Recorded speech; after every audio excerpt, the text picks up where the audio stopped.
Honorable President, invited speakers, distinguished guests, master and PhD students, ladies and gentlemen, welcome to fifth version of the special symposium series of Inter-Islamic Network on Oceanography.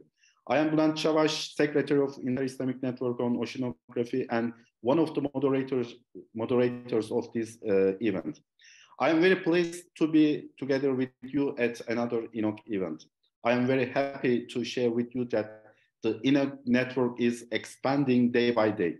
Today, we will be listening to important information, experiences, and developments in the field of marine science.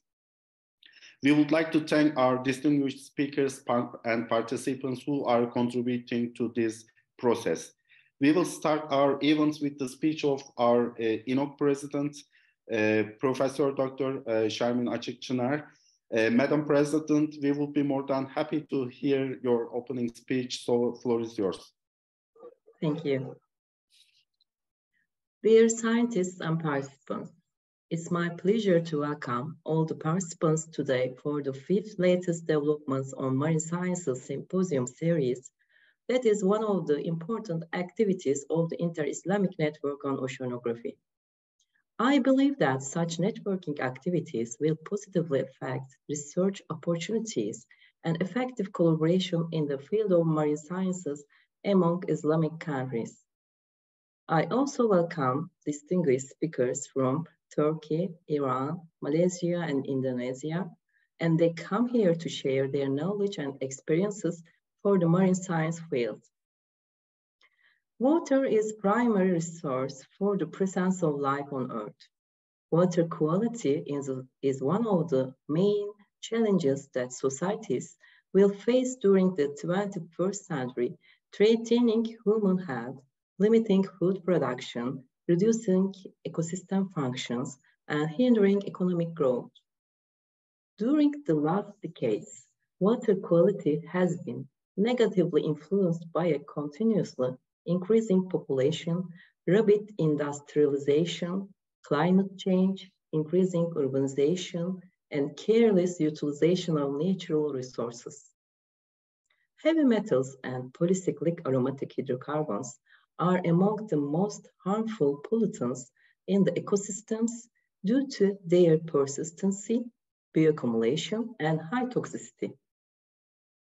Following entering into the sea, pollutants enter into aquatic organisms through a series of processes such as ingestion, absorption, and accumulation, and are then enriched and biomagnified through a food chain. They finally enter into human, exerting their adverse effects on human health. In this event, we will listen to scientists talk about heavy metals and PAH accumulation in sediment and marine organisms, especially their levels in edible seafood. In addition, information about sustainable fishing and aquaculture sector for food security will be given. I would like to thank the following institutions for their contribution to the realization of this event. COMSTECH, the Organization of Islamic Cooperation, Standing Committee on Scientific and Technological Cooperation, Dokuz University, Turkey, Istanbul University, Turkey, University Malaysia Terengganu, Malaysia, Gorgon University, Iran, University Indonesia, Indonesia. INOC continues its activities by providing enriched trainings and supporting the research and developments ecosystem in the field of marine sciences. In this context, we are pleased to see the development processes of projects based on scientific collaborations by different countries. You can check the INOC webpage and social media accounts to join the INOC network and get detailed information about marine sciences-based activities and projects. I wish you a very productive event with exciting and increasing discussions and exchange of knowledge so that together we can anticipate a future of groundbreaking knowledge and research for marine sciences. Thank you for being here with us today. Madam President, thank you very much for your opening speech. I would like to invite the first speaker. He is Ali Ekber Hedeyati from Iran. Before his presentation, I would like to give you some information about his academic background. He is graduated from Khorramshahr University of Marine Science and Technology. He worked for Department of Fisheries and Environmental Science, Gorgan University of Agricultural Sciences and Natural Resources in Iran. Dr. Hedeyati is currently working as professor in the Faculty of Fisheries and Environmental Science, Gorgan University of Agricultural Sciences and Natural Resources in Iran. He worked as an invited research scholar at University of Federico II, Italy, and Stockholm University in Sweden. He has authored more than 160 peer-reviewed journal articles. Now he has published more than 210 papers in international scientific cited journals. He participated in more than 37 international conferences as presenter and chair panel around the world and get more than 19 items of awards. He was selected as elite scientist from Iranian National Elite Foundation. In recent years, he focused on marine ecology and effects of marine pollution on ecosystems and aquatic animals. His research interest is aquatic toxicology and the effects of pollution on aquatic ecosystems and organisms. So, floor is yours, Ali Ekber. Okay, thank you, dear professor. Thank you, everybody, dear colleagues, participants. Have a good time around the world. It's my pleasure to be here at this great conference between inter-Islamic countries. Thanks for my introduce. My presentation is about generally nanotoxicology in the fishes. But especially I also compare the toxicity of some fishes, freshwater fishes, in exposure to heavy metal and nanoparticle. At this presentation, I compare the effect of heavy metals and nanoparticles, their mortality, their physiological and some histopathological maybe response. And I can go to the next slide. I'm not sure. Go to the next slide. Do you see next slide? Not yet. Yeah. Maybe. Just click on the slide. Ali Ekber. Yeah. I'm trying to go to the next slide, but it doesn't work. Sorry.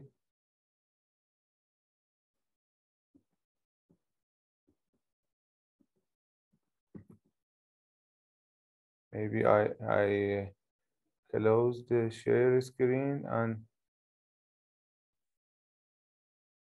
If you want, I can share my screen. Yeah, but I try to share again. Okay. Okay, it's okay. Maybe some other also sharing it confused. Oh, sorry. I'm sorry. Also, there's a problem for my webcam also.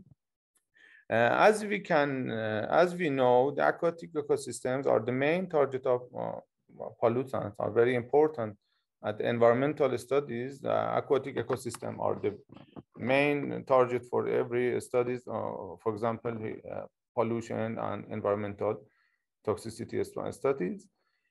Also, we know that pollutants could divide it to different groups. For example, 4 group hydrocarbons, halogenate or maybe non-halogenate metals, organic or non-organic metals, and also it also could divide it to different bulk, essential and non-essential metals. We know, for example, essential metals are important for living organisms. You can see some example on non-essential metals are not important, and there isn't any known function for them. You can see their example also here. And we know that heavy metals can accumulate in the tissue of aquatic organisms through the different way. They could be from the environment, industry, from the urban area, could discharge to the aquatic ecosystem, and also finally to the fishes and some other shellfish, because they are the hosting of the pollutant at the water. So it's essential for us to study the effect of heavy metals on these organisms. But what is nanoparticles? Nanoparticles are also the same with the other kind of particles, for example, heavy metal, but it's different at the size. It's under 100 nanometers. So their relation of surface to volume is much more higher. As you can see at this figure, for the nanoparticles, at the same weight, at the same volume, we have too much surface.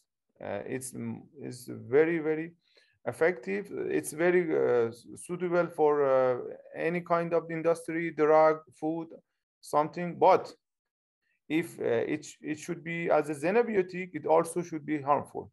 I mean, if nanoparticles are very suitable, it's very good for the humankind, but it also could have some negative effect as a case of xenobiotic.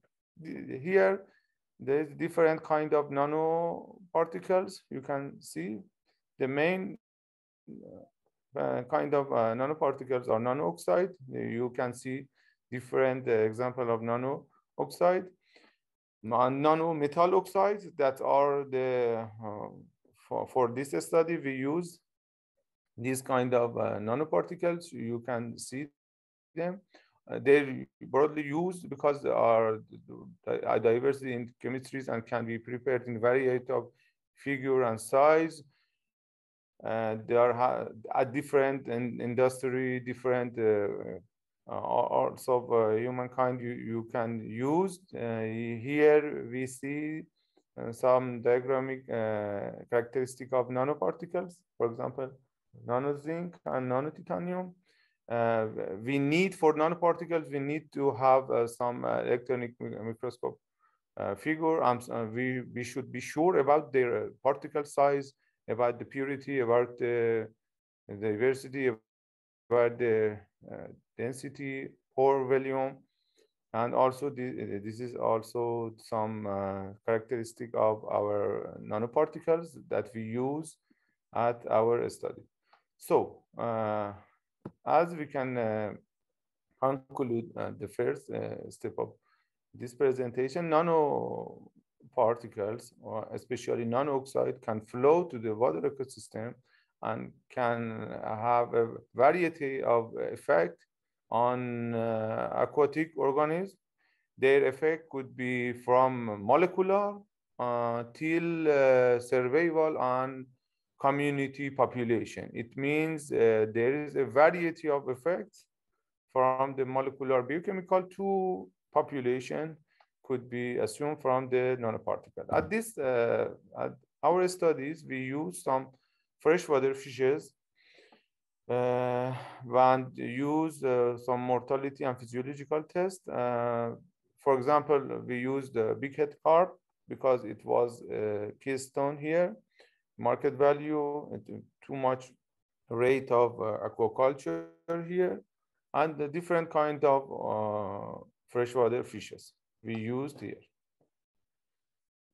At our studies, we had two parts for the methods. At the first step, we had some mortality test for calculation of LC50. And then we used the result of LC50 for our studies as sublethal or subacute.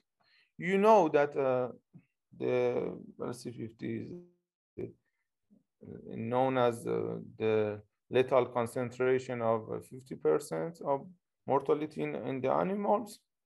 We used these indices for another test. What is important for nanoparticle studies is also expensive than other studies like heavy metals, because we should have some pre-test to be sure that the particle is really nano. We should have a figure should test for electronic microscope structure, purity, to be sure that the particles could not be attached to each other, and during the exposure they should be dispersed during the water. It's very important.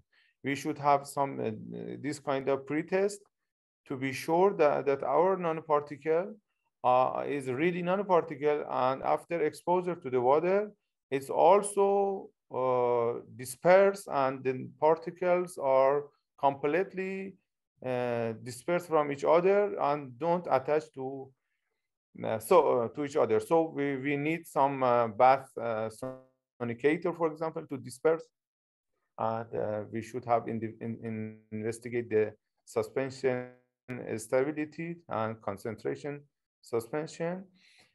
And we need also some solution and some with some routine test daily. We should have some ICP DLS test to be sure about the amount of nanoparticles, and some equipment.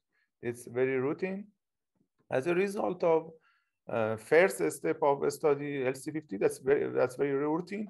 We just monitor the mortality from different days 1, 2, 3, or 4 until 96 hours. We calculate the amount of mortality, and finally to be sure about the LC50. Their test is their system of the test is static, without any feeding, with no renew water and no food. It's just for mortality test, and the maximum time is 96 hours. And after that, we had some routine test of probit regression to have some indices of LC1 to LC99. We use a Finney method of probit, or maybe SPSS, to have this indices. Also, we had some mortality indices, for example, NOEC, LOEC. There are some mortality indices. This is our test area. After we find the amount of mortality for LC50, we use the main part of study is sublethal studies. This is the main part of the study. We use a different percent of previous study LC50 at this study, from 10% to 50% maybe. Is dependent to the time. When we use for example, 4 day, maybe it's 50% of LC50. But when we use for 28 days, because the time increased, the rate of mortality will be decreased, and we use just 10% of the test. This is our sampling for, you can see here, blood, for have some fresh blood, and also have for serum or maybe plasma, some routine test we used. This is some routine hematological test we use for fresh part of blood, and there is some test for hemoglobin, hematocrit. Also, we had some indices, hematological indices, that we calculate from the first step of experiment. Also, we had some analysis for biochemical from serum or maybe plasma with this equipment you can see. And also we had some histopathological studies to be sure that the particles could accumulate to the tissue and have some negative effect on the tissue also, not just for the serum and plasma. This is the routine diagrammatic of histopathological test. And finally, we had some slide counting with hematoxylin eosin.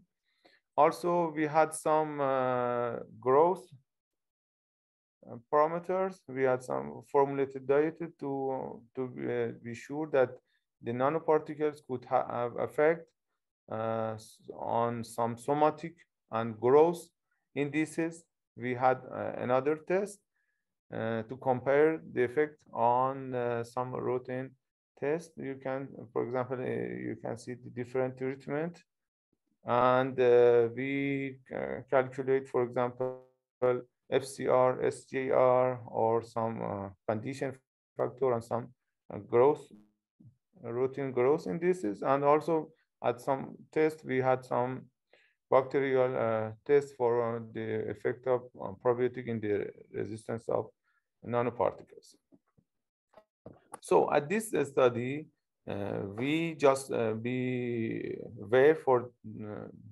calculated that if nanoparticles are toxic or no. And if they are toxic, then their toxicity is less or higher than heavy metals. There was a different test by our team. I show some result. This is, for example, for nano silver, the result for mortality. You can see different kind of nanoparticles.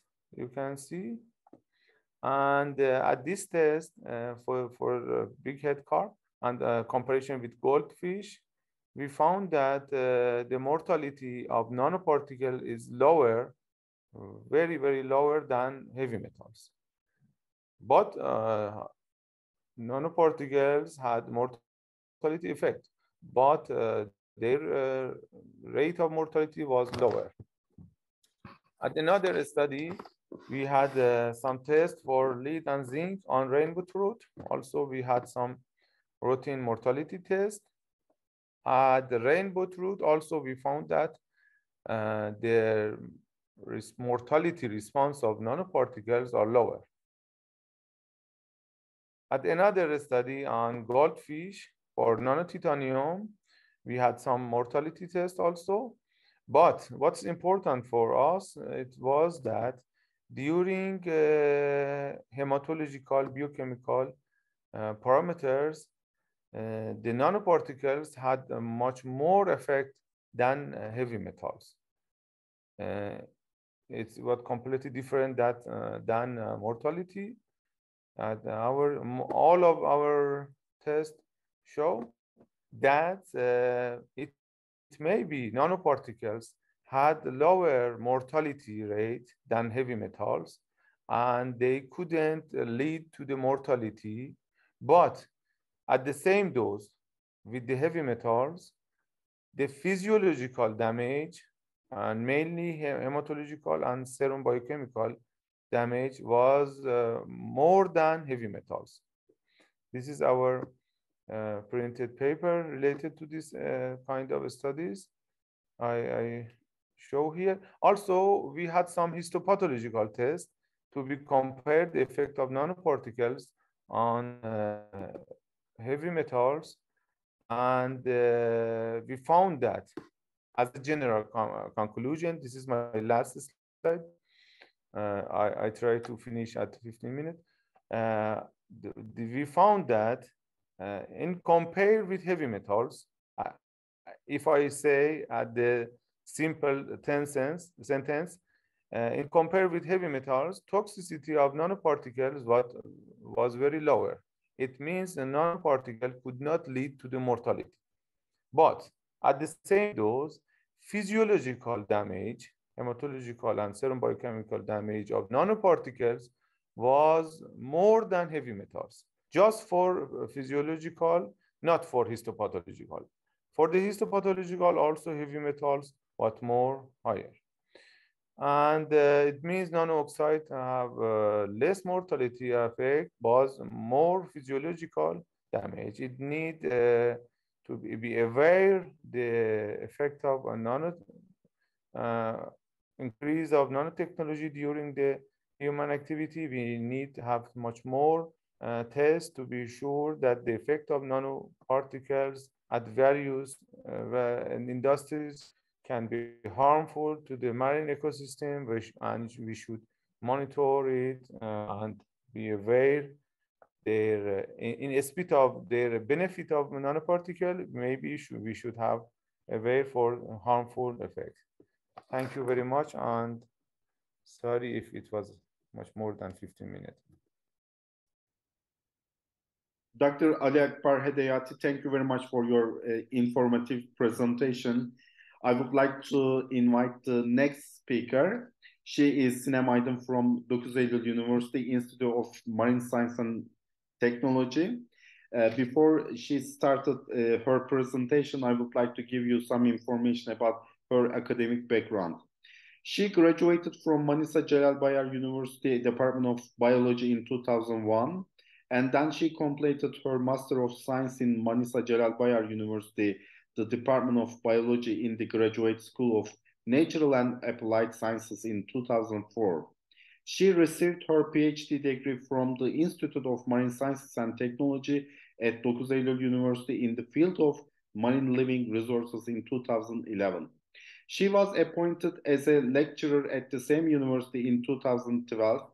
She is working as an associate professor at the Institute of Marine Sciences and Technology since 2018. Dr. Aydın has participated in 18 scientific research projects funded by the Scientific and Technological Research Council of Turkey, ministries, universities, and European Union. Her studies generally focus on heavy metals accumulation in marine sediments and organisms. Her other research interests are nutrients, marine pollution, the bioaccumulation of organoids in marine biota. She is currently working on ascidans identification, systematics, taxonomy, folding organisms, alien and invasive species in the marine environment. So, floor is yours, Sinem Aydın. Thank you very much. Good morning, all participants. Hello from Turkey. Before starting my presentation, I would like to thank Professor Şermin Açıkçınar and Professor Bülent Cabaş for inviting me as a speaker for this event. Within the scope of my presentation, first of all, I would like to give you a general information about heavy metals. As many of us know, heavy metals are one of the most common inorganic pollutants in air, water, and soil. Their widespread concern are around the world due to their inherent toxicity, persistence, and bioaccumulation nature. Their occurrence in increasing concentration within the environment is representing a significant threat to human health due to their toxic effects on living organisms. As you can see on the slide, heavy metals refer to a group of metals and metalloids. Their atomic density greater than 5 grams per cubic centimeters. And also they occur naturally and have an atomic number greater than 20. They are all well-known environmental contaminants and major pollutants because of their persistence, environmental stability, high biotoxicity, bioaccumulation, and biomagnification food chain properties. When we look at the periodic table of the elements, we see that heavy metals represent a large group of chemicals. They occupy the column 3 to 16 of the periods 4 to 6 and comprise the transition metals, post-transition metals, and lanthanides. We can broadly classify heavy metals into two groups. The first group is important because they are biologically essential groups for the proper function of chemical process. We can give example manganese, iron, copper, zinc, selenium, cobalt, molybdenum, chromium. nickel, vanadium, arsenic, and tin. They are very important for living organisms because they carrying out fundamental processes such as growth, metabolism, development of different organs. The other group, non-essential metals, we can give examples: silver, antimony, thallium, aluminium, beryllium, cadmium, lead, and titanium, and mercury. These group of metals have no recognized biological role and the prominent contaminants in aquatic ecosystems. Heavy metals in the marine environment comes from various natural and anthropogenic sources. For the example of natural sources of heavy metals, the geological weathering of metal-bearing rocks, volcanic eruptions, atmospheric precipitation, wave erosion, sea salt sprays, forest fires, wind, bioturbation, and etc. And heavy metals can be found in the environment: hydroxides, oxides, sulfates, phosphates, silicates, organic compounds.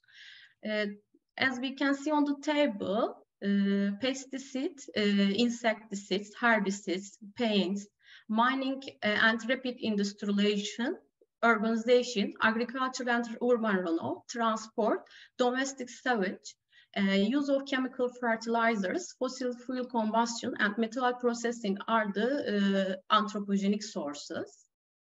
When we look at the picture, the rapid development of urbanization and industrialization can carry off a lot of waste into the marine environment by runoff rivers and atmospheric deposition. This untreated industrial waste into marine bodies is a significant cause of water contamination and threat the marine ecosystems and human health. Another slide, we can see human activities can produce industrial pollution and urban waste. And if we use chemical fertilizers and pesticides, it results in the accumulation and sink the heavy metals. So that the heavy metals in marine sediments can be used as indicators to assess the pollution status. And we use ecological risk of metal elements in different marine areas, and we measure the heavy metal levels in sediments. And also seawater heavy metals has low baselines, and influence of seawater matrix effects and measurement of dissolved metals in seawater is much more difficult than the metals in sediments. Heavy metals influenced by different physical-chemical variables such as temperature, hydrodynamic conditions, redox status, salinity, pH, grain size, and total organic matter content, particle size, and microbe content. Heavy metals influence the absorption, desorption, and subsequent concentrations in sediments. As we can see on the slides, monitoring sediment quality is important because many studies say that increase of metals content in coastal sediment than that of their natural background concentration. So we measure heavy metal levels in sediment and see the spatial distribution, accumulation, and seasonal variation of metals. The other group, marine organisms, they can absorb heavy metals from surrounding water, sediment, as well as their food. Monitoring of metal accumulation is important because heavy metals also in ocean may accumulate seafood through food web. So that we generally calculate bioconcentration factors and the animals have accumulated heavy metals along the food chain rather than the water column and sediment. We can see that metals can also affect aquatic organisms, accumulating they can cause oxidative damage, endocrine disruption, depression in immune system, we can also affect survival. They can also affect survival and growth. So these effects, as the potential ecological impacts of heavy metals, we can develop new technologies to efficiently remove them from water.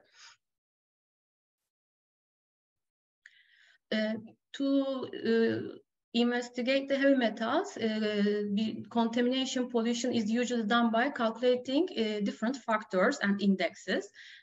For example, bioaccumulation factor, enrichment factor, pollution load index, geoaccumulation index, and contamination factor.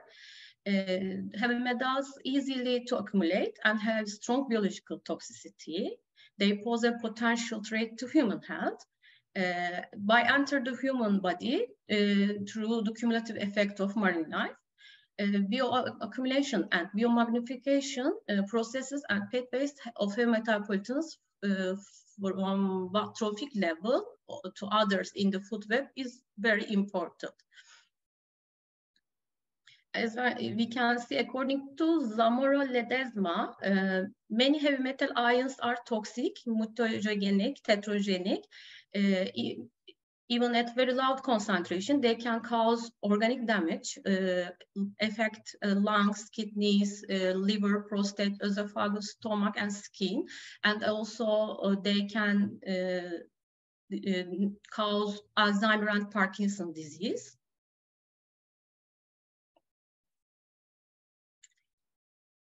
Toxic metals, heavy metals such as lead, cadmium, and mercury damage both marine diversity and ecosystems, but some of them, especially small doses, zinc and copper, are essential for human health. In this part of, I will talk about the studies we make on heavy metals with my colleagues. The first slide, we can see we use Amphibalanus amphitryt. This is a falling major falling species. We calculated we've collected Amphibalanus amphitryt and also sediment and seawater samples, and we measure some heavy metal levels, and then we gain information that they are, especially Amphibalanus amphitryt, bioaccumulate heavy metals very well. You can see the order of metal concentration in barnacle, sediment, and seawater. And according to our results, barnacles accumulate copper in a higher degree, both sediment and seawater. And also copper and zinc concentrations were high in all the barnacle species from the sampling sites we found. We calculate concentration factors for Amphibalanus amphitryt. Water analyses were performed and see that concentration factor for copper is higher than the other studied metals. And we presented this study in CSM Congress. The other study, we use Hadiste diverse color and Mugilcephalus, and also we collected sediment samples in Buffalo Lake. Buffalo Lake is a brackish residual lake, and it is located in the southern eastern part of the Büyük Menderes Delta in Agency. You can see also the order of heavy metals in diverse color and muscle and liver of the fish. According to our results, mercury, copper, zinc in Hadiste diverse color, mercury and zinc in muscle, and also mercury, cadmium, copper, and zinc in liver of fish accumulated in a higher degree than in sediment samples. And also, according to international criteria and Turkish regulations, and zinc values in edible muscle of the fish collected from the sampling stations exceeded the food safety limits. We also calculated biosediment accumulation factor for this manuscript. And we found that in our study indicate that biota sediment accumulation factor for hediste diverse color generally showed higher values at sampling stations for zinc and copper. The results showed that hediste diverse color and the other fish samples can be used as a good anthropogenic biological indicator to heavy metal pollution. You can see the heavy metal levels in hediste diverse color in different areas according to Hamdi 2021. The other study, we use an Ascidian species, a new promising bioindicator in this area. The concentration of cadmium, copper, lead, vanadium, and zinc in tissues of Stela plicata and also suspended particulate matter sediments were investigated, and we found some significant positive correlations between them.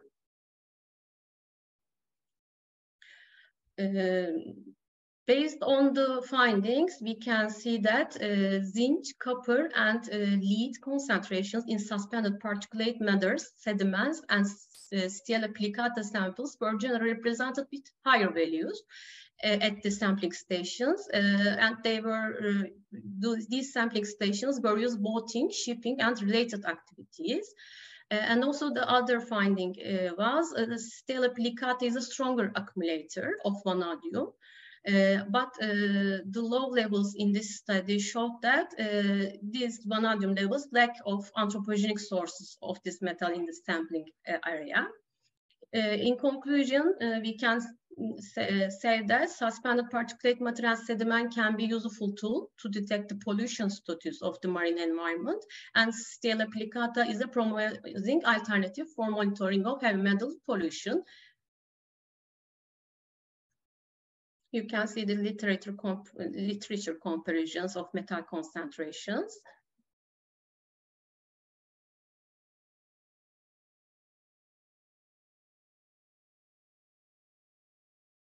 The other study, we studied with Stoseria barbata, Patella cerule, and Lisa aurata.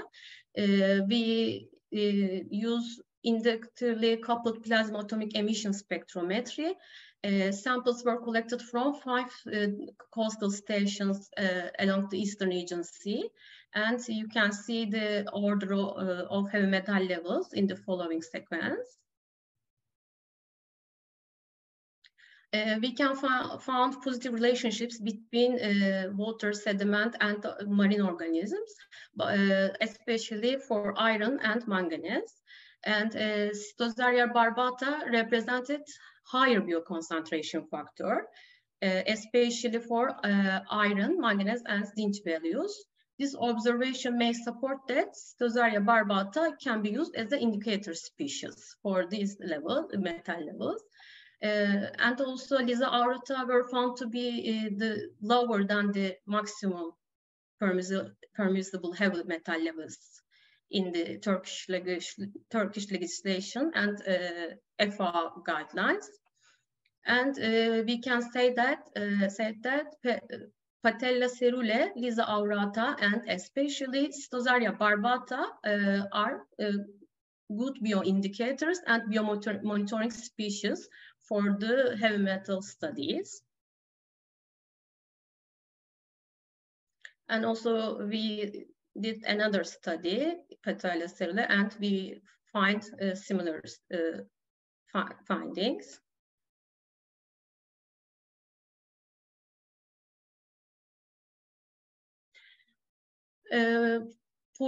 Pollution of the marine environment and accumulation of toxic materials in edible marine organisms are increasing concern worldwide, we know.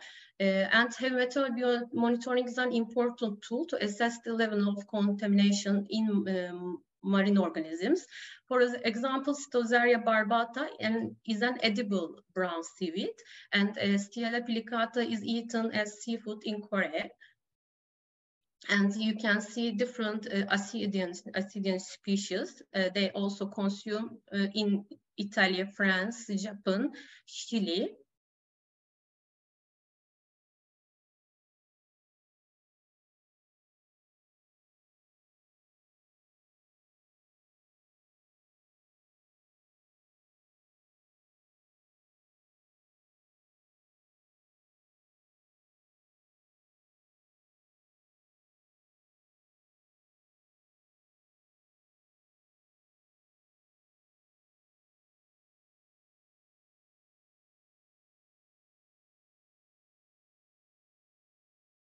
Sinem Hocam, we don't hear you. Your microphone is closed. Can you hear clearly?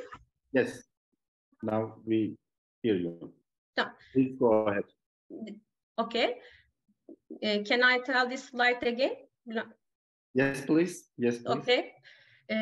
As we know, fish is consumed all over the world because they have high quality proteins, great omega-3 fatty acids content, and also they have a good level of vitamin B.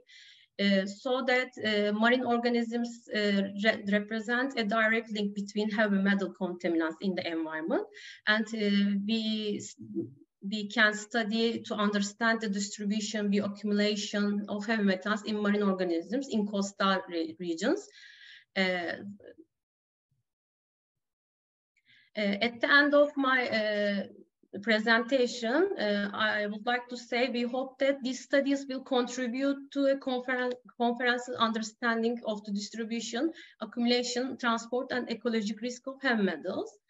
Moreover, these studies help the government to scientifically supervise to protection of coastal and marine ecosystems and public health.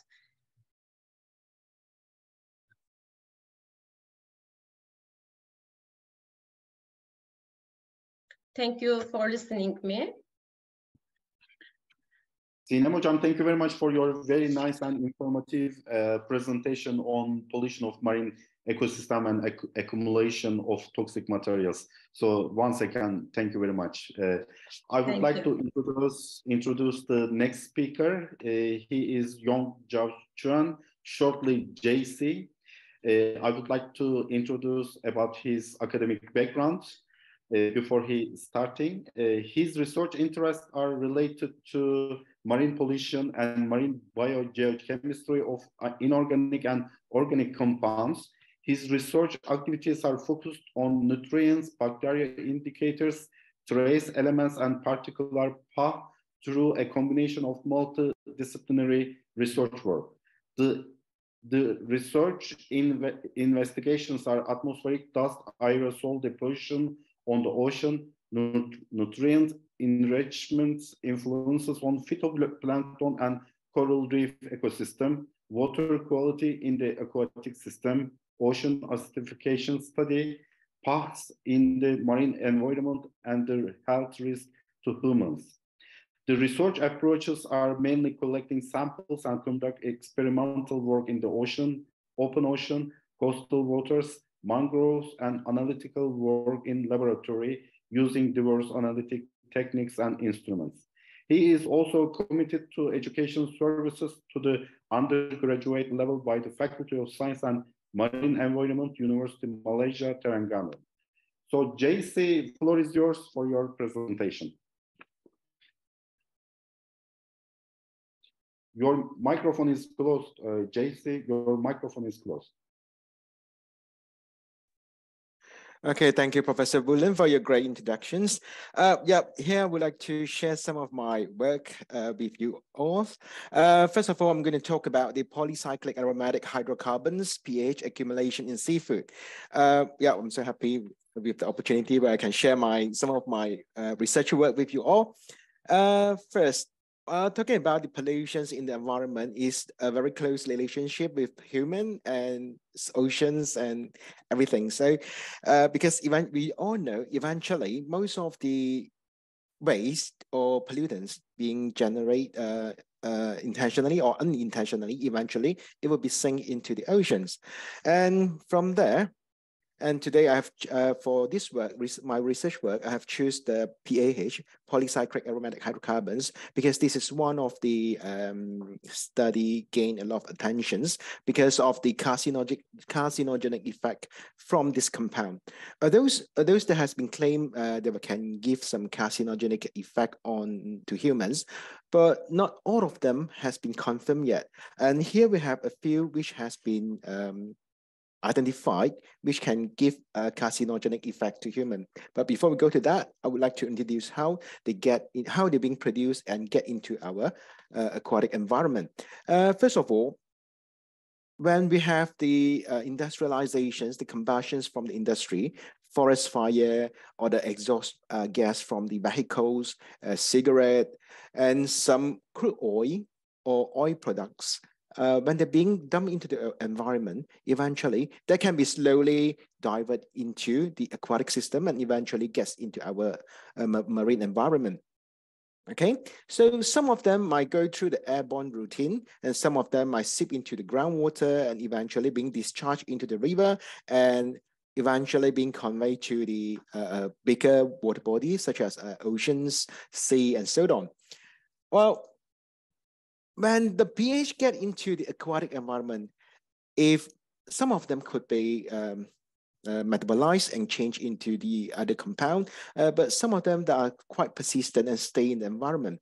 And for those which is persistent, staying in the environment, they can be slowly accumulate into our marine biota. But before I get into the marine biota topics, I would like to share some of my work regarding to the sediment sample that I have collected. And for those samples I've collected, I mainly focus on the confirmed carcinogenic compound for pH, such as benzoyl K-fluorantine, benzoyl A-pyrene, and benzoyl GHI-perylene. And in some times back, I worked together with Dr. Ong, and we went to a river which is situated in Malaysia, in the Penang state. We call it Perai River. There is a quite dense residential area and with some heavy industrializations activity over there. And we go along the river and we establish approximately 47 sampling stations along the river, and we collect the sediment sample and we run the analysis on it to detect what is the pH compound in the sediment. But of course, not all of the pH compound we measure. We only select the 16 pH compound, which has been recommended. They could bring some carcinogenic effect, but out of 16, only 3 of them has been confirmed, which can cause the carcinogenic effect on human. Okay, we went for this sampling on a small boat, and then we collect the sample using the grab that we have. And then after that, we process the sample in our laboratory and measure them using the GC-FID and further with the GC-MS. So these are the concentration for the compound that we have found over there. Well, as we can see over here, the benzoyl A-pyrene, this is one of the compound which are confirmed with the carcinogenic effect. Not all of the station has been detected, can detect this compound. In some station, yes, and they give quite significant concentration of them in the sediment.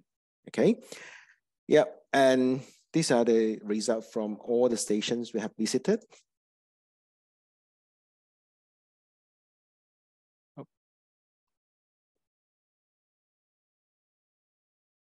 Okay, so from the compound that we have determined through the analysis, and we plug some of the compound and run the analysis using the formula here, which is phenanthrene divided by the anthracenes. Based on this ratio, we can roughly estimate, are they coming from the anthropogenic source or petrogenic source? And from the analysis, we are quite sure these crude oil, this pH compound are coming from the anthropogenic activity, such as biomass or coal burning, and some petroleum compound, which has been dumped on the sampling site. Okay. And from all these compounds, well, as I said before, the benzoyl A-pyrene, that can cause the carcinogenic effect. Okay, and with this compound, now we move to the topic I would like to share with you all, which is the pH compound in our seafood. Well, the previous data that I shared together with all of you is regarding to the concentration for those pH compound associated with the sediment settling down at the riverbed. Well, human won't consume directly from the sediment. Everybody knows that. But with the existence in the environment, indirectly, there can be transfer through the ingestions or assimilations, absorptions to the seafood that we will consume later on. And with the idea from that, we have come across and we have started a laboratory experiment, and we selected 3 study objects. One is the oyster, the sleeper oyster over here, and then the Penis monoton, the black tiger shrimp, and the lake calcarifer. In local, we call it siaka. Okay, for these 3 experiments, all of them, this organism has been purchased from the farmer and acclimatized in our laboratory for a short period of time, like 10, 20 days, according to the standard operating procedure. Then before we run the experiment. And then for the first experiment I would like to talk about is the data I would like to share with you is the pH accumulation on oyster.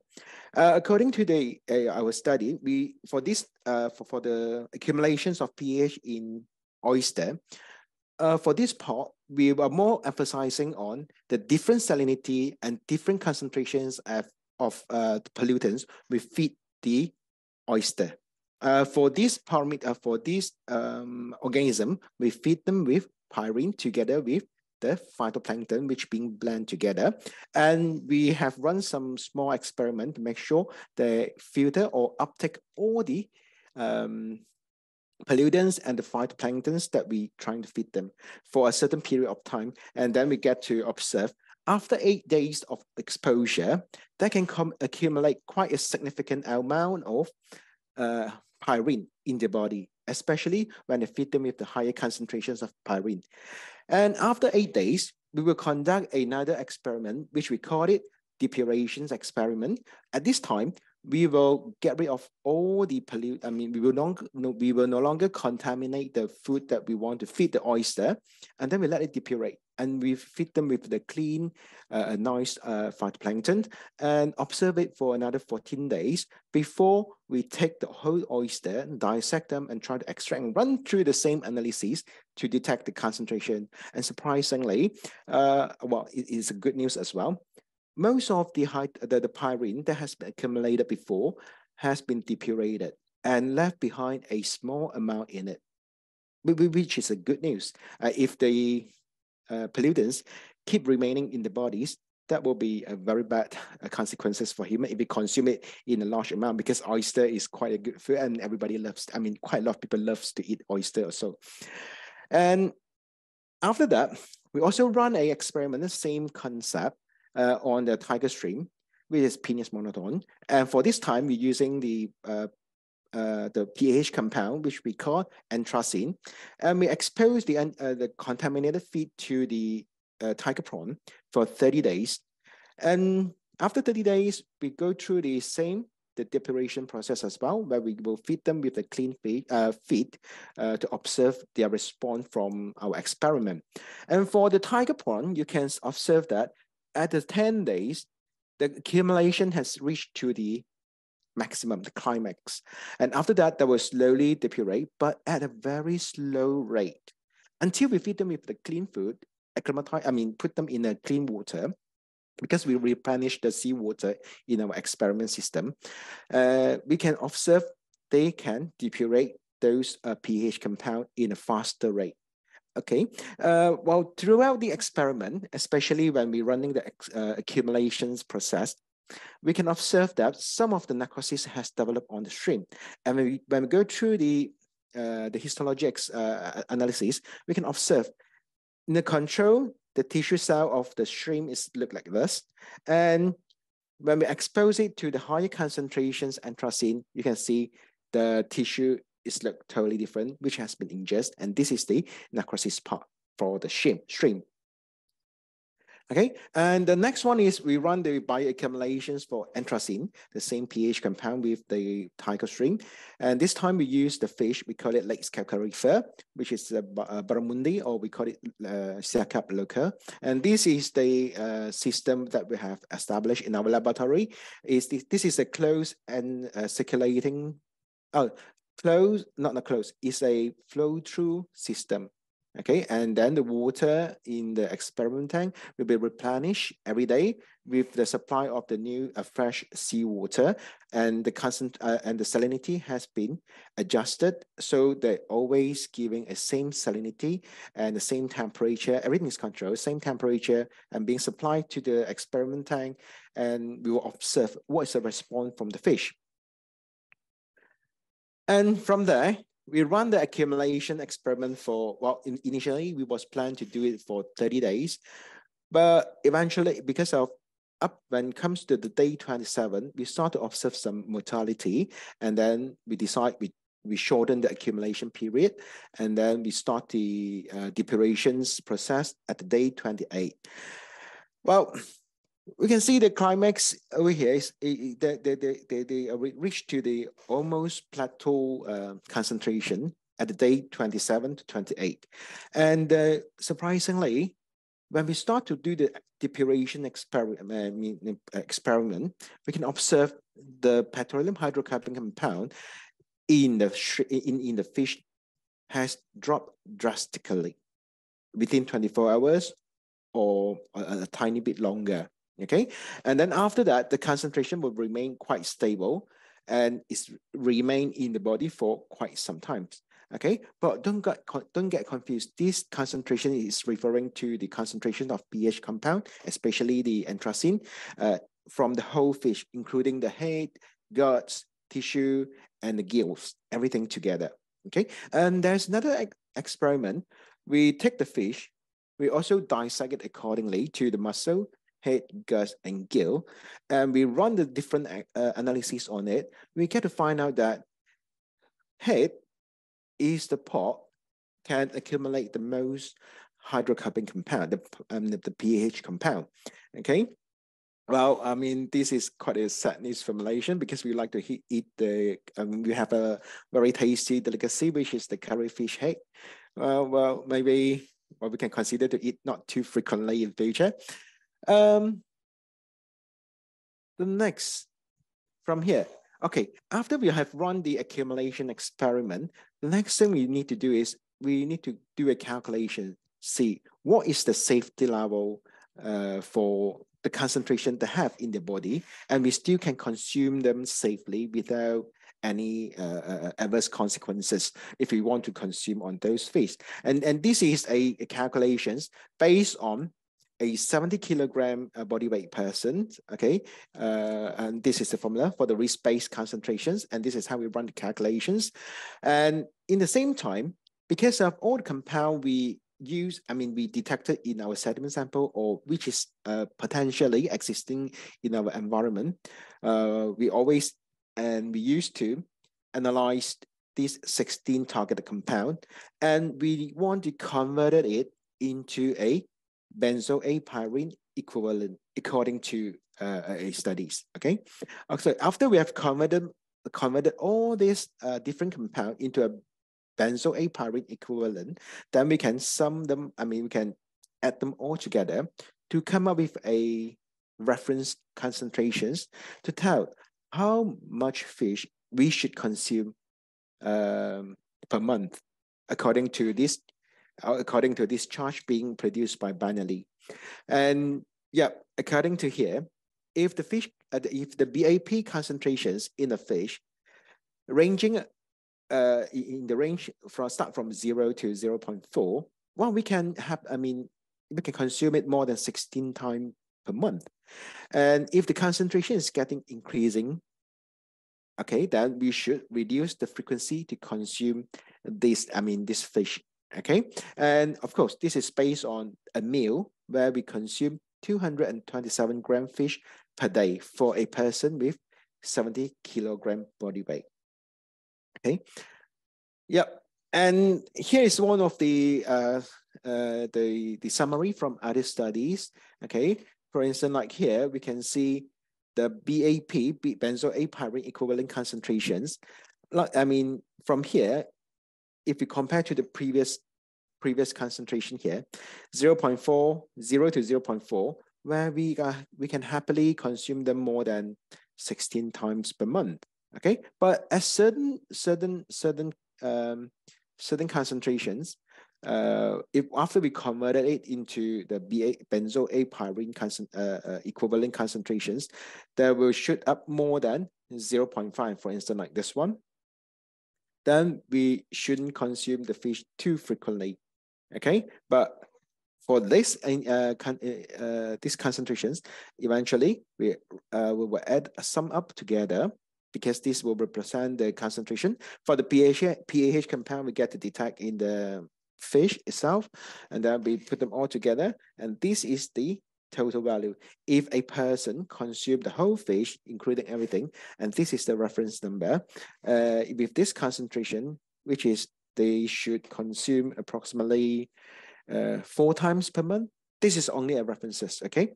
But for those person who only take the muscle part, which is totally okay, because the muscle has the least pH compound accumulation if compared to the other portion of the fish.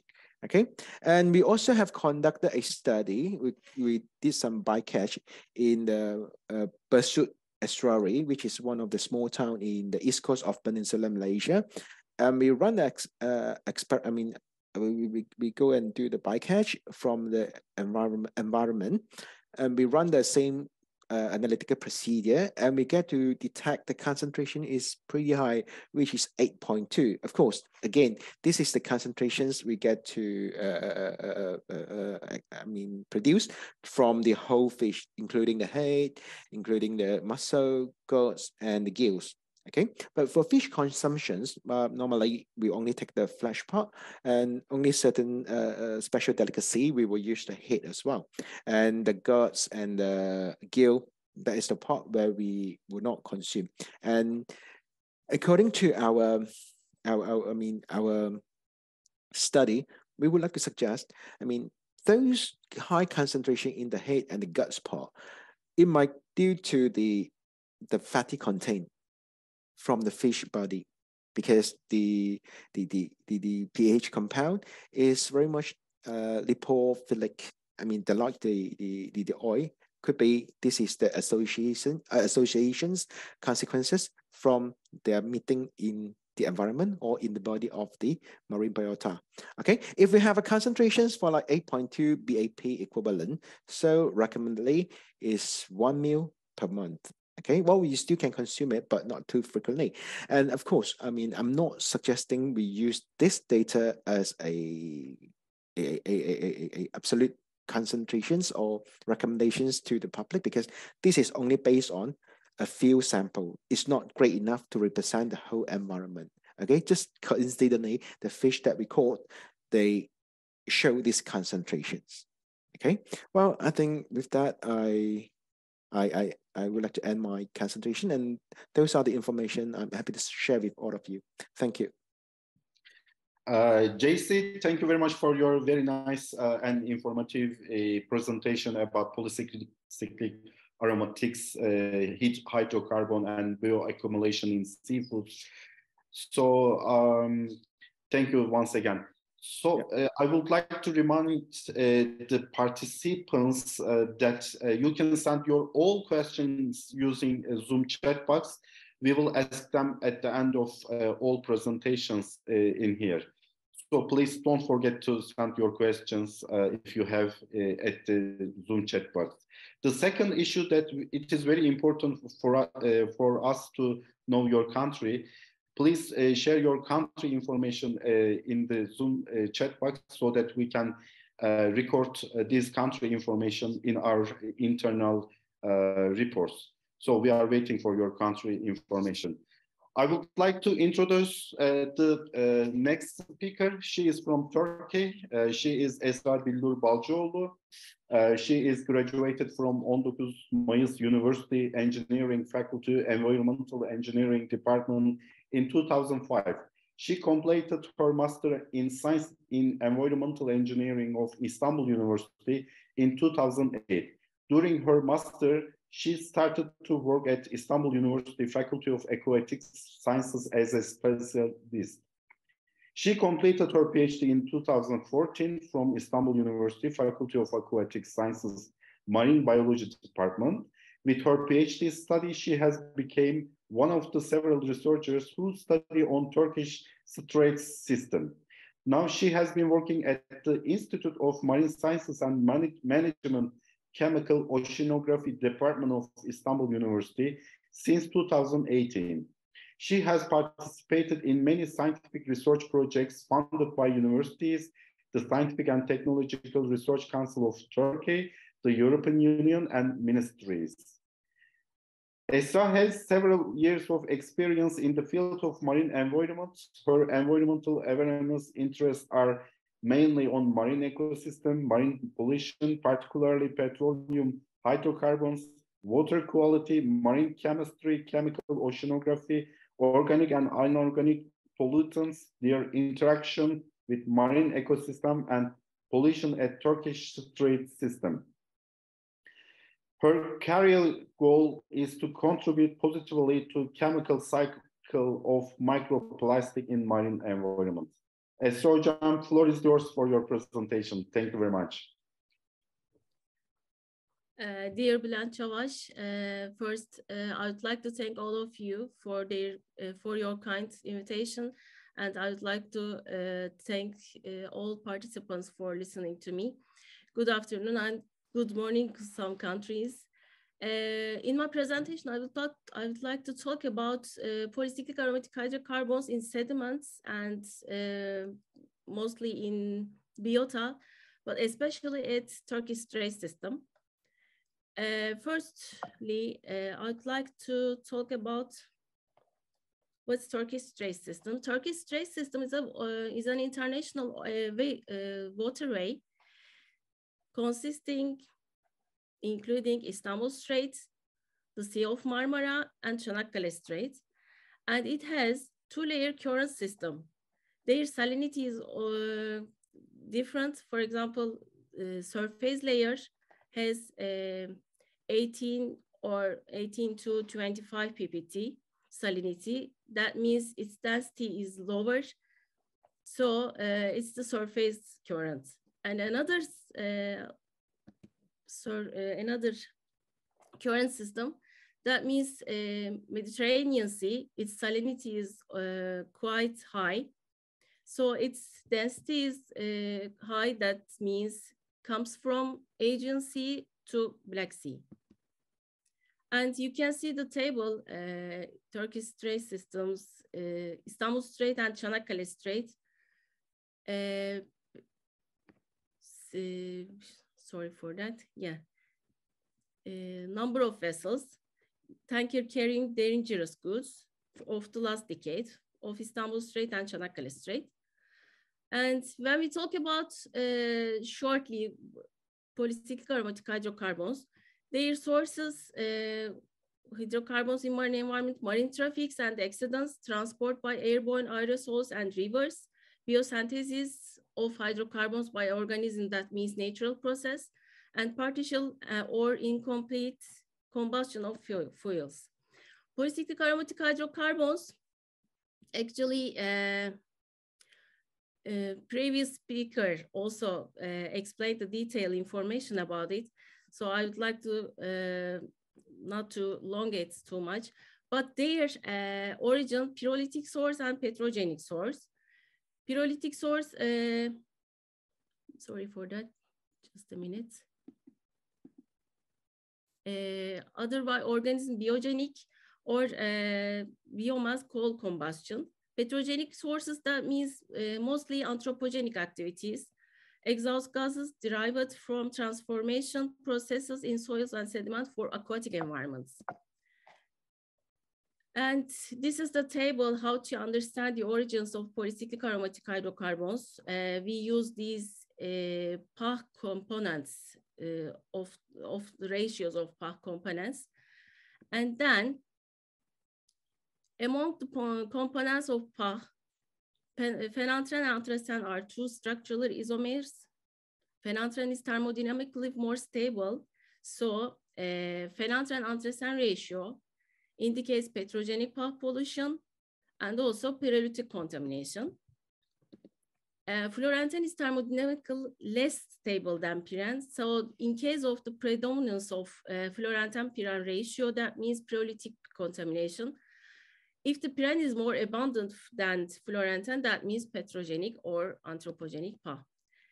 These are the reviews of ours and other researchers' studies in Turkish trace systems, including islands, bays, or international waterway. Firstly, one of the studies is performed in İzmit Bay, located in the Sea of Marmara. In this study, 16 of past studies in mussels and samples to obtain the collect data.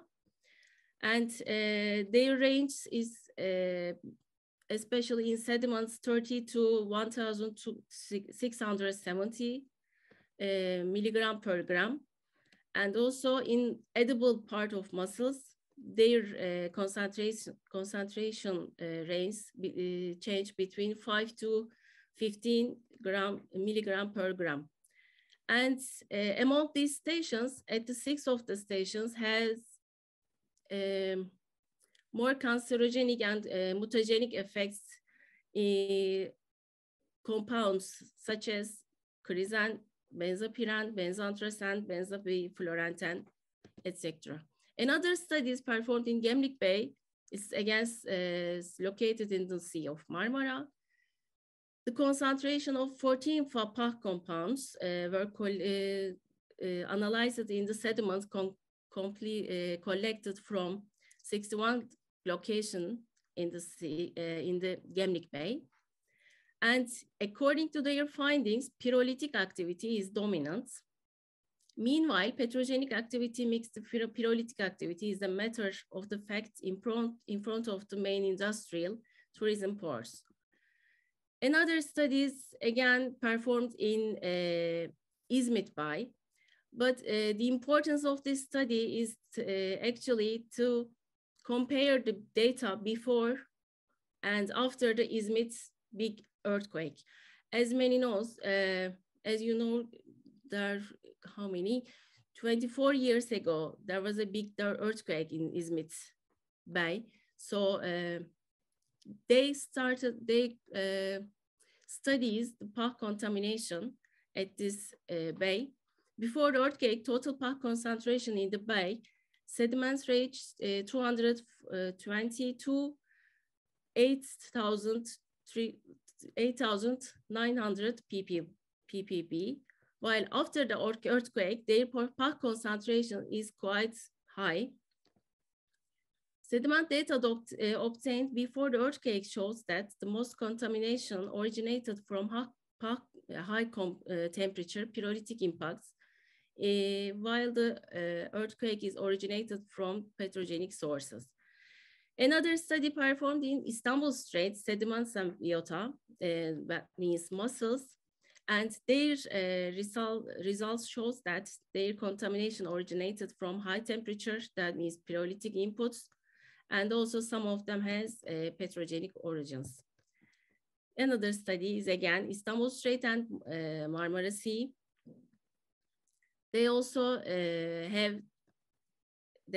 find this results as pyrolytic and petrogenic origins together.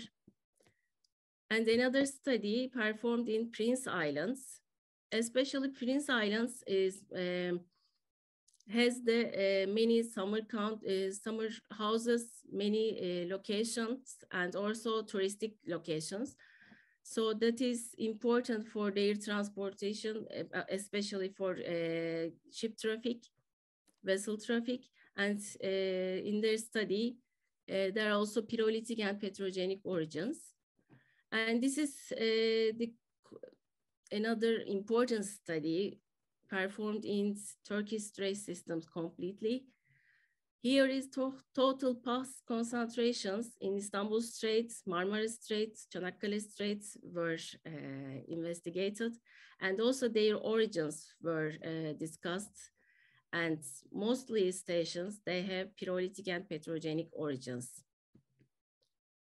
And this is especially different from Turkish Straits system inside their inside study in Turkish Straits system, because this study is to compare entrance and the exit of the Turkish Straits system, especially on PAH contaminations, and their contamination, especially total petroleum hydrocarbons in seawater, range from 1 to 11 ppb, and their PAH concentrations in sediments change in 120 to 2,911 ppb respectively.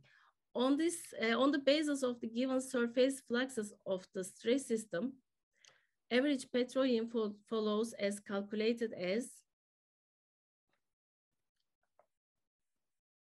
1,631 ton per year from the Black Sea to Marmara Sea, and 8,484 ton per year from Marmara Sea to Aegean Sea.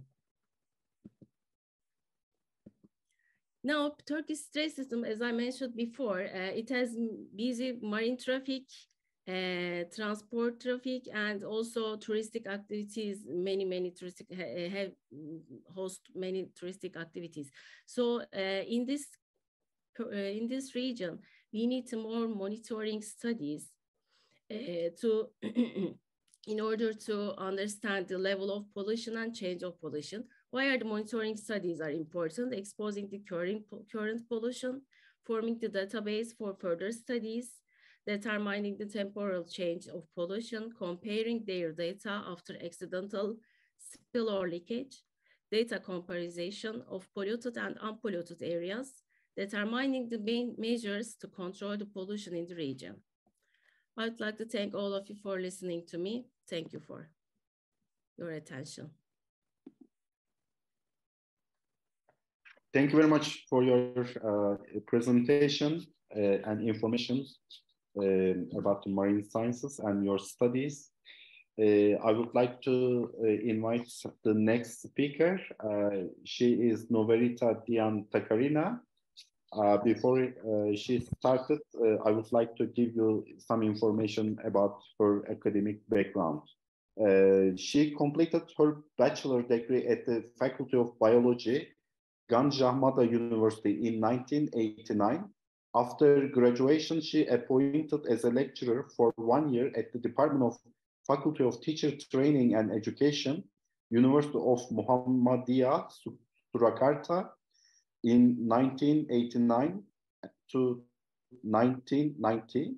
Between 1991 to 2000, she became a lecturer at the Department of Biology, Diponegoro University, with funding from 6 universities, Development and Rehabilitation, Asian Development Bank. She studied for a master's degree in biology at McMaster University in Hamilton, Ontario, Canada, from 1994 to 1996. Furthermore, from 2001, she worked as a lecturer at the Department of Biology, Faculty of Mathematics and Natural Sciences, University of Indonesia. As an active researcher, she also joined in Community Ecology and Environmental Biology group with her focus on marine pollution, especially heavy metal pollution. Doctoral degree was attained from IPB University with a scholarship from University of Indonesia. She was appointed as governing board on Indonesian Environmental Scientists Association. Besides become a reviewer, she also published articles in national and international journals. So, floor is yours, Takarina. Thank you very much, Prof. Boran. Ladies and gentlemen, good evening from Indonesia. I would like to express my gratitude to the committee for inviting me to talk in this symposium, or also to the participant. In this opportunity, I would like to share my research experience, and with topics of heavy metals content and edible seafood coastal area and Java Sea. So, North Java Sea belongs to Fisheries Management Area, FMA 712. Actually, there's 11 of FMA in Indonesia. And it's, here it contributes about 1.3 million tons, for this area for fishery product. However, this area experiences fully exploited fishing activities. And there are also indications of metal contamination in several locations of North Java.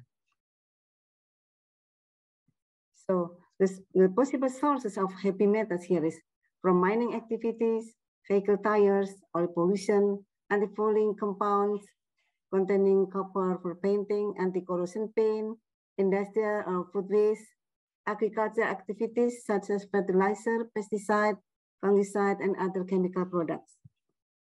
So the importance of heavy metal research and edible seafood here is that, as we know, that coastal and marine ecosystem are continuously being threatened by heavy metals. And this heavy metal will go to water and sediment and may accumulate in the aquatic resource of food chain, such as fish, clam, shrimp, which is this one as a source of protein and consumed by humans. And then the content of this toxic heavy metal can cause long-term effect to human health, such as increased cardiovascular disease, carcinogenicity, and others. So based on a survey by Ministry of Marine Affairs and Fisheries, the requirement for fish consumption in Indonesia in 2020 is around 56.39 kilograms per capita per year, with a national capture fishery product 7.6 million tons. The high demand for the community request for the seafood, so extended various and safe, it needs various and safe fishery product. So that's why me and my colleagues to do some more research, already do some research such as bioaccumulation of heavy metals in Anandara camp at Garapan River Estuary. So that's the sampling point. So Garapan River Estuary, it's Tanjung Pasir, Tangerang, is close to Soekarno-Hatta Airport, the biggest airport in Indonesia, and then close to Jakarta also. And the source of pollution here, like from industry, that like textiles, metal foundries, speedboat manufacturing, and from trading originating from the activities of agriculture. So this is the method that we are usually use here. Sample fish, clam, or same are collected fish using net, and then can be used like we call it garuk, to scratch the clams in the bottom. I'm sorry. And then this is the procedure, wash, and then dried, grinded, store, and with the nitric acid, perchloric, and sulfuric acid. So we use the atomic absorption spectrophotometer, CMAT model 1600 series, to analyze the heavy metals, and presented milligram per kilogram per dry weight. So this is the result. So and we collect three sizes of the clams. Another indica, small, medium, large, and then another purilla, same. So we can see here that in Anadara and Equifalis, the smaller the size, so the higher content is compared to the medium and large. See, we can see from here, so the smallest, and mostly the local people sell the big one, the bigger one, the large one, to the market, but they eat the small one. So according to the maximum permissible limits for cadmium, it's 0.5 according to FIO, and 1 microgram per gram WHO, and according to US EPA and Codex Alimentaris Commission is 2 microgram per gram. For lead, it's 0.3, around 0.2 to 2 microgram, and 4 microgram per gram according to US EPA. So if we, this one, and also for copper, all copper is below the permissible limit, which is for copper is 20 microgram per gram, and zinc, some of them are below and some of them above. So this one, we can see that this is the result of the study, and compared to other authors, according to Kafur Abbas 2022 and Karang Coastal Area, which is and this is east part of the Java, yeah, and then cadmium range from 0.77 to 0.79. It's strongly agree with our result, yeah, 0.59 until 1. And also, according to Putri and Anggraini, for copper range 5.22 to 82 is also the same, almost the same with our result. And also for lead, yeah, here this is around 1 to 7. So for according Yap et al. In Kuala Juru, Kuala Kurau Peninsula, Malaysia, zinc range is strongly agreed with our result also. This one is, and our result 197.6, and here in Yap et al. 91.89. So this, and there's more research on heavy metal other than that, yeah, and Perena, Feridis, and crabs also, they have the result. So the next result is also cadmium, copper, and zinc level in commercial and non-commercial fishes in the Peranakan rivers in Indonesia. So this one is in Peranakan, the surrounding is bordered with the mangrove.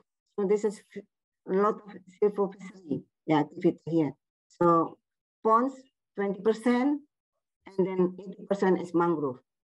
So this is the rule. So, and then this is the fish species that we obtained, yeah, we got from this environment. There's 15 of it.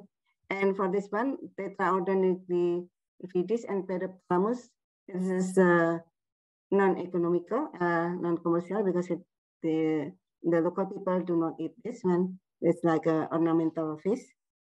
And then the result, the concentration metals according to FAO, and we call it for copper, yeah, according to FAO, still below the FAO WHO, which is 30 microgram per gram, and then Indonesian Food Drug and Association 20. So this is the one that didn't eat. Yeah, we didn't eat one. It's higher here, and also it's higher here. So and for cadmium, it's according to FAO, we have some of them are still above the limit, but according to the Australia and New Zealand, 2 milligram per kilogram, some of them are still below the limits. For zinc, and the Tetraodon nigroviridis was the only species that exceeds the zinc permissible limit. This is not eaten by local people. Okay, so we can also calculate the pure concentration factor, which is heavy metal concentration in fish muscle divided by heavy metals concentration in water. Also, we also calculate the estimated daily intake, which is MC is metal concentration in fish, and CR is consumption rate, according to 550 gram per day for adult, 75 gram per day for children. And the body weight, like it's the last percentile, is also 70 kilogram for adult and 20 kilogram for children. So we can see here the pure concentration factor from highest to lowest, yeah. So the zinc has the highest pure concentration factor, and then followed by zinc and cadmium. But from all the PCF value, all of these species have a low ability to accumulate heavy metal, so below 1,000. This is the criteria. The concentration factor lower than 1,000 is low probability for affirmation. Around between 1,000 and 5,000 is bioaccumulative, and more than 5,000 extremely bioaccumulative. So this is the estimate daily intake, yeah, from the calculation. So we can see that here, Pomadasus maculatus, we are the higher than the Pakistan result, yeah, little bit higher, but not too far. So also based on this estimated daily intake, all fish species have low risk for heart, both for adults and children. And we also conduct not only fish, not only clam, we also fish, milk fish, canas. So we do that in the Marunda, compared to Marunda, which is North Jakarta, it's very populated and polluted. And Banakan, yeah, the one that we saw before, which is a lot of mangrove surrounding, yeah. So this is the Marunda one. A lot of industrial park here, yeah, and housing settlements. And this is mostly mangrove and ponds. So this the result, we can see the result here. Compared between lead and zinc here, yeah. And mostly we got the lead here around 0.82 until 1.2, 1.4. And also on zinc in Blanakan, which is a lot of mangrove.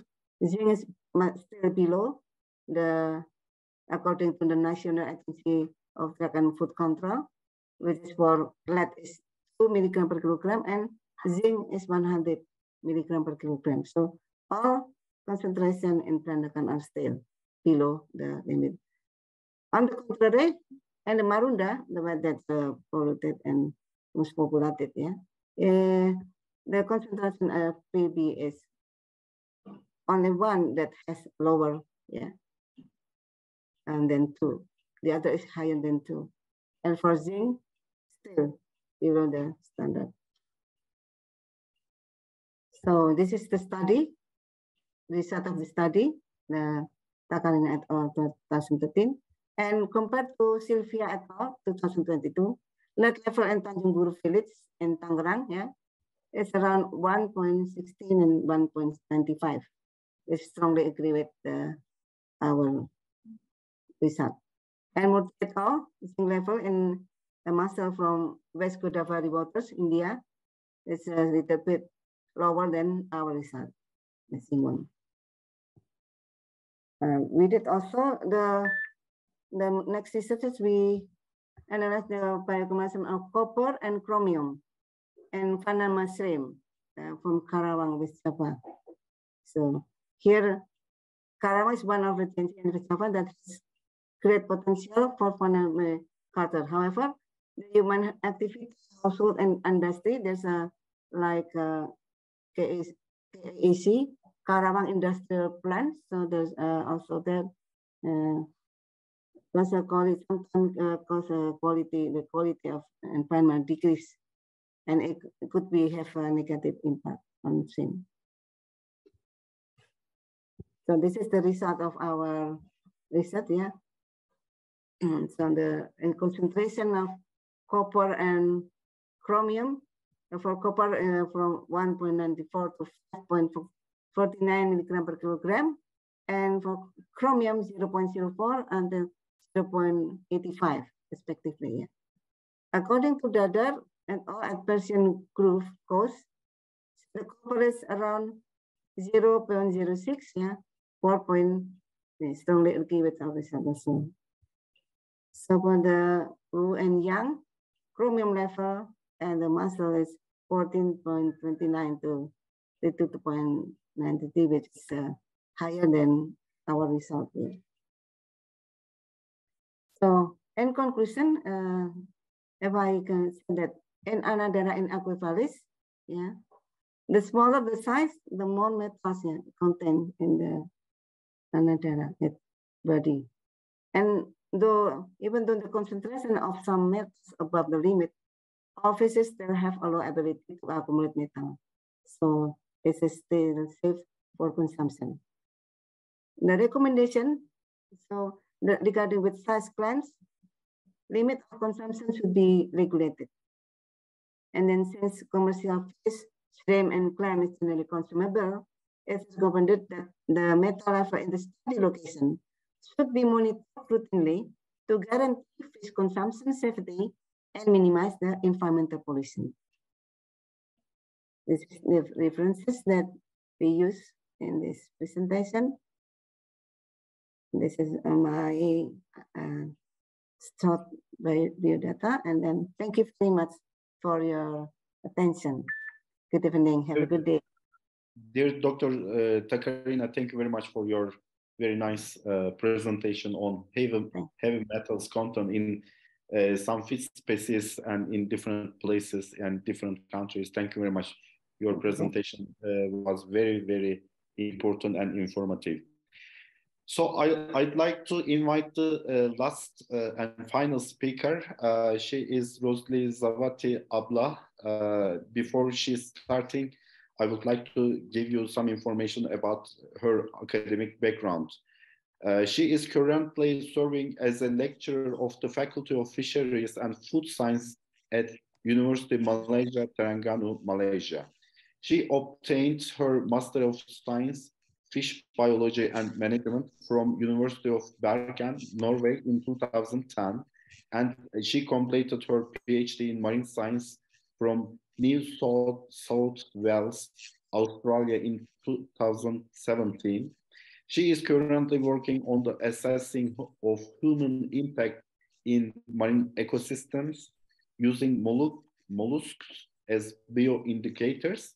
She also studies the impacts of climate change and environmental contaminants on the nutritional value of mollusk species.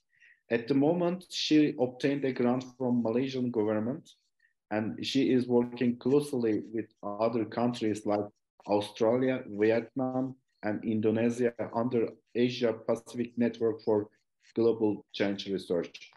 Dear Rozli Zavati, I am looking forward to listening your presentation. The floor is yours. Thank you, Prof. Can you hear me? Yes. All right. Assalamualaikum and a very good day to each and everyone. Thank you again. And first of all, I would like to thank the organizer for inviting me to the Inter-Islamic Network on Oceanography, a special symposium series on ocean conservation 2023. So I am Rose from University of Malaysia, Terengganu. It is my pleasure today to share with all of you sort of our global issues related with food security. And today my talk entitled Sustainable Fisheries and Aquaculture Sector for Food Security.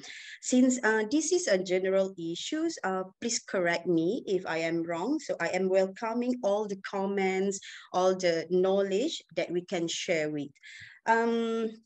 So what is food? So I am sure everyone knows what is food. So food can be derived from plants or animals, which basically are safe to be eaten. And of course, not to forget food, which makes you happy and healthy, regardless of what sort of food are coming from. And food preference. There are actually many factors which could influences the food preferences. So it could be different depending on the country, region, ethnic, habit, or other factors. But of course, all the preferences depending on the economic and also the availability of the food types. So do you know how many people there are in the world today? So for most of human history, our population increase has been slow and steady. But in the last 120 years, it has been accelerated from 1.5 to more than 7 billion today. So, oh, sorry, it just stopped. Okay, sorry. So data from Agri-Food Australia shows that currently around 1 billion people, or 1 in 7, are chronically hungry. And since we are here in 2023, it is predicted that by end of this century, we will welcome person number approximately 11 billion in 2100. So to feed everyone, the world will need to produce 70% more food by 2050 and 100% more food by 2100 to feed everyone when the world population is expected to hit 11 billion. So the question is it there enough food to feed everyone? Expert agrees that the world definitely can produce food to feed everyone, but the question is whether we can do it in a ways that are environmental responsible or whether safe and nutritious food will be distributed fairly. So what we are talking about here is called food security. So food security, it's not a new term.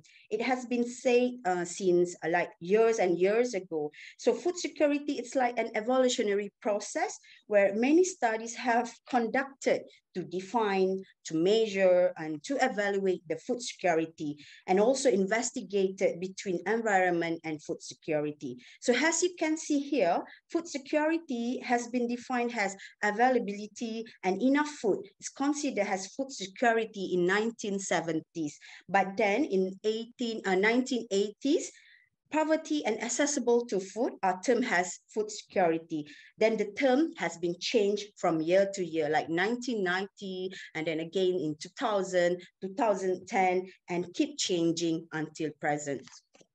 So currently, according to the United Nations, food security exists when all people at all times have physical and economic access to sufficient, safe, and nutritious food in order to meet their dietary needs and also food preference for a healthy and active life. So basically, there are 4 dimensions, or what we call it has 4 pillars of food security, which are availability, accessibility, utilization, and also stability. So in general, my presentation will show the relevance of fish and aquaculture along these 4 dimensions or 4 pillars of food security.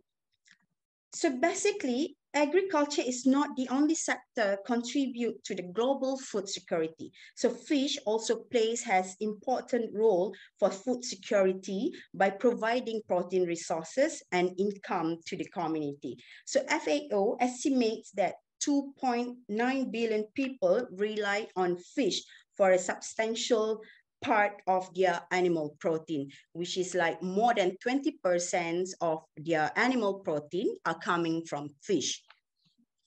So fish are considered as important source for food security, as they provide nutritional values such as higher protein composition with high level of essential fatty acid, such as DHA, EPA, which is considered important fatty acid and good for human health. And our body cannot produce this sort of fatty acid. So they are also rich in essential minerals, especially ferrums and also calciums. So in terms of production and the use of fish as human food, especially in the context of a growing demand for fish, we can see that the contribution of fish as animal protein supply reveal higher demand in many countries based on this map. As you can see that there are more countries depending on fish as one of their protein source.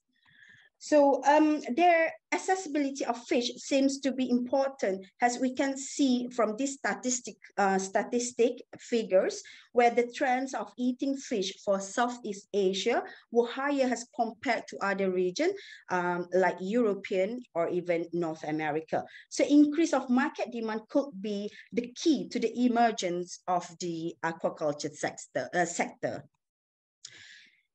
Further, if we look at the utilization of world fisheries and aquaculture from 1962 until 2018, this data shows that developing countries utilize more fish regardless of fresh fish or even frozen fish or even preserved fish.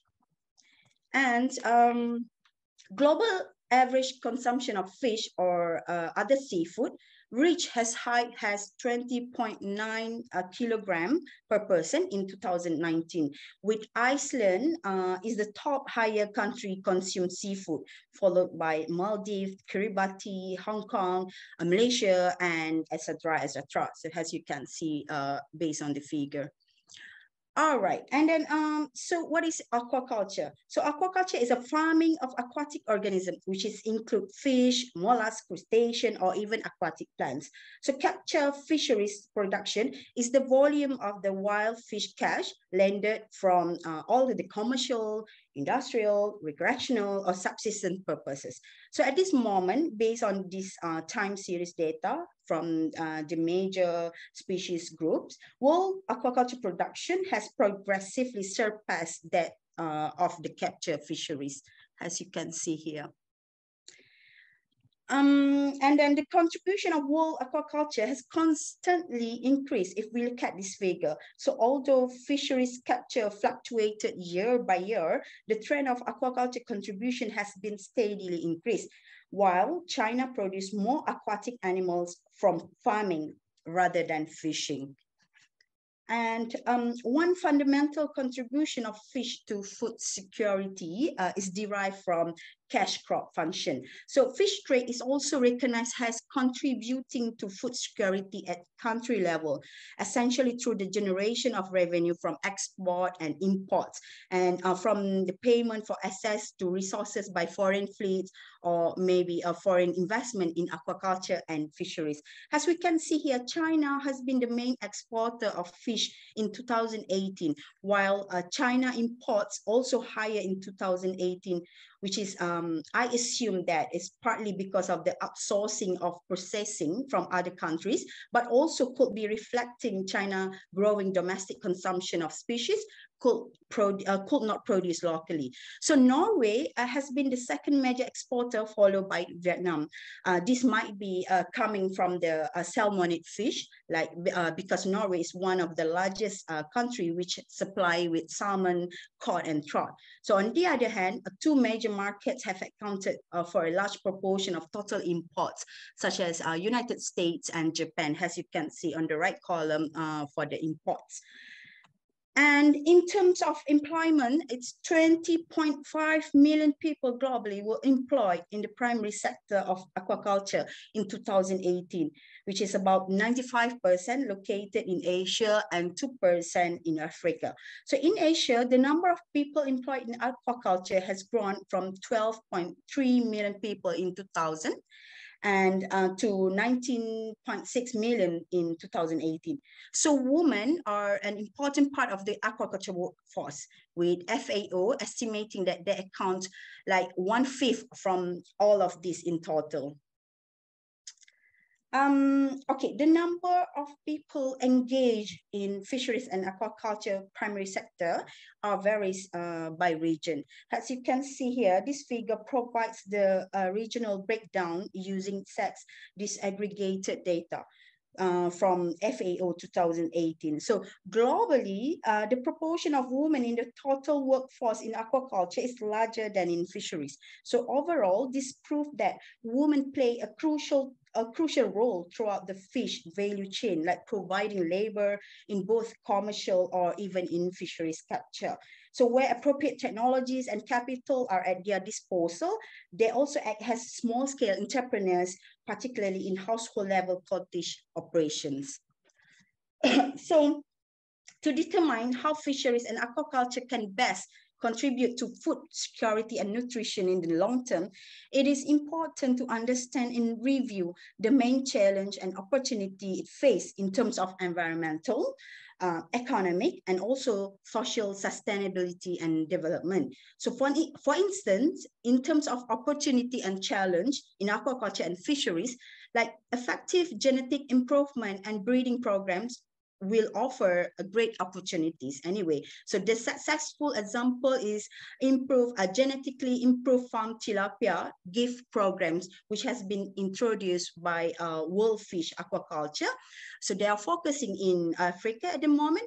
So this kind of initiative help the small-scale fish farmer in developing countries to improve their productivity and profitability. And this program can trigger the substantial growth in aquaculture development and market. So they produce like a sort of harsh and a very strong tilapia, which is reduced in, higher in immunity, and also they didn't expose to the parasite and disease. Okay, so while from economic perspective, fish is one of the most internationally traded foods. So developing countries are well integrated in the global seafood trade, and the flow of seafood export from developing countries to developed countries has been increasing anyway. So in value, 2/3 of fisheries export by developing countries are now directed to developed country. So the question is that international fish trade will impact negatively to food security and livelihood options, like from the poor by taking away fish from the local economy to the local population, it still remains a question. So while in terms of environment and resources perspective, so overfishing is considered as the most important pressure on marine fisheries. So the sector is also confronted to other threats like pollution, ecosystem degradation, like induced by human activities, particularly in coastal area, and also not to forget climate change. So it is expected that changes in climate patterns and extreme events, sort of like sea level rises, like glacier melting, ocean acidification, will give a negative impact to fisheries and aquaculture in many places around the world. So part of my previous studies. So my previous study also found that the quality of the seafood nutritional values has significantly affected the PAFAS, or this essential fatty acid of the edible snails. So changing condition like increase and changing the ocean pH give like instability in seafood supply. So climate change also could have negative consequence on the quality, which is associated with the benefits on to human health. So this impact of climate change will in turn affect the 4 dimensions of food security, like I mentioned before: availability, stability, accessibility, and the utilization of the food supply. So perhaps it's time for us to consider a climate resilient farm system. So this is like another result which coming from my previous study, which I also found that zinc significantly increased at elevated ocean temperature. And this species, we suspect that this species can adapt to ocean changes because of the phenotypic plasticity which this species has. And this is my previous research, which basically we found that ocean acidification negatively impact the quality of the seafood anyway. All right, so last but not least, for the conclusion, I would say that fish deserve a central position in food security and nutrition strategies. So governance and all the stakeholders, particularly important to determine the access of fisheries resources, integrity to the fisheries resources, and also distribution of the fish benefits for the sake of sustainability of fisheries and aquaculture for our future food security. Yep, so this is an example of the seaweed aquaculture, like mitigating benefits, which coming from a Nature publication. And yep, that's all for now. Thank you. Dear Rose, thank you very much for your presentation on seafood safety. Yep, sure. Once again, thank you very much. I see only 2 comments at the chat box, but not question. So if you have any question, I would like to ask participants. If you have any questions, you can raise your hands and you can ask the participants. If not,